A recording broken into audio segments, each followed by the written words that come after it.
Today we're talking about the small things that you can do to help fuel your inspiration. Coming up. I've got a ton of gravel in my shoes, world on my shoulder, heart full of blues, I'm in the dirt. Will I cry? Alright, welcome back everybody. My name's Dave Grenier and this is Photo Heal. Healing through the art of photography. Let's get started. On Monday's episode, we talked about seeing your world from a different perspective and appreciating things that you might not be able to appreciate normally. Today is an extension on that episode. Today is about surrounding yourself with things that inspire you. Boom! Got it! That took me like 15 takes, just that one line again. You know why? Because I haven't had my coffee yet. No coffee. Can't think. Since Monday was talking about the world around you and things that you can see differently, today is all about the world that you can control physically. Things like surrounding yourself with things that inspire you. So for example, back here, I have a whole bunch of things that inspire me and move me in one way, shape, or form. It doesn't have to be big stuff. It doesn't have to be big changes that you do to your life, but simple things like choosing a really cool cup of coffee, which we'll get into coffee next week, because next week is all about inspiration and how to use it. You guys saw the Hulk from a couple episodes ago. Love the Hulk. He's awesome. Now this you've seen multiple times. This inspires me for a lot of different reasons. The main one is that it was my dad's camera. This even has a sticker on here. It says photographed by Richard Grenier. This is one of the cameras that he used when he was a wedding photographer. Now he didn't do an awful lot of photography by the time I came around, but I still love it. Listen to that. I used to shoot with something similar to this. I had a Yashica, and then I used his Minolta too. Film cameras, this is built really nice, and it's nice when you're not relying on technology. This obviously has a lot of technology in it, but it's older school. This is what I grew up with.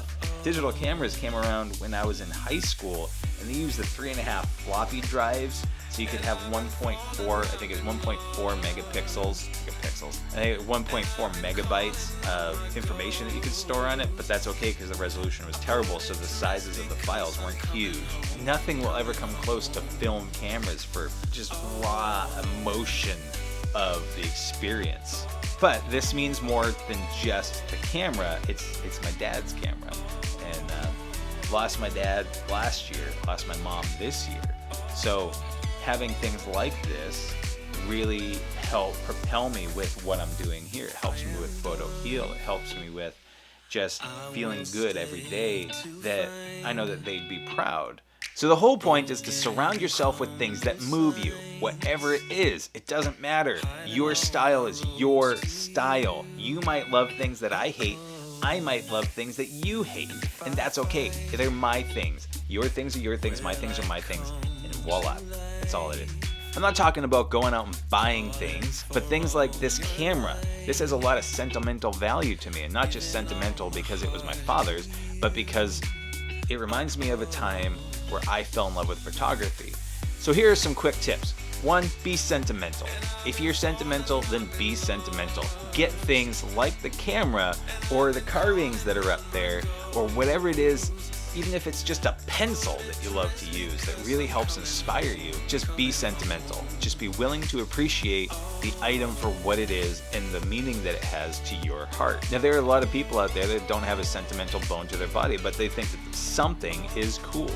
So just surround yourself with those cool things. You might not have a style yet. You might not know what it is that really moves you, but I'm sure there's something out there that you really liked. Maybe it was just a pencil or a mug. You don't have to make a whole big deal about it. I actually did this mostly because of YouTube. I thought it would be kind of cool to have that as the backdrop instead of just a plain blue wall. It's just about taking things that move you and using that as kind of like a subconscious passive inspiration. So if you don't know your style yet, that's fine. Just choose 1 or 2 things and then your style will grow over time.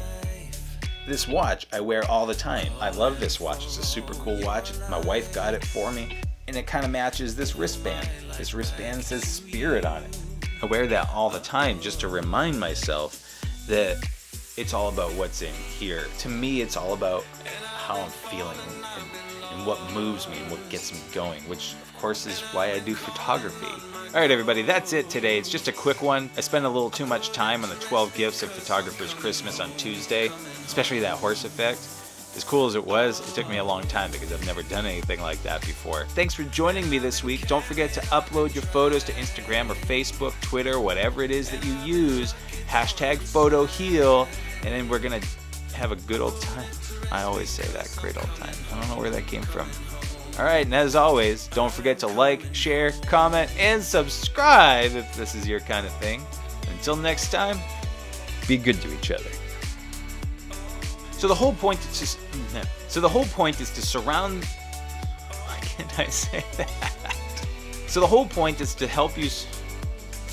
Today is about oh God, that. Anyway.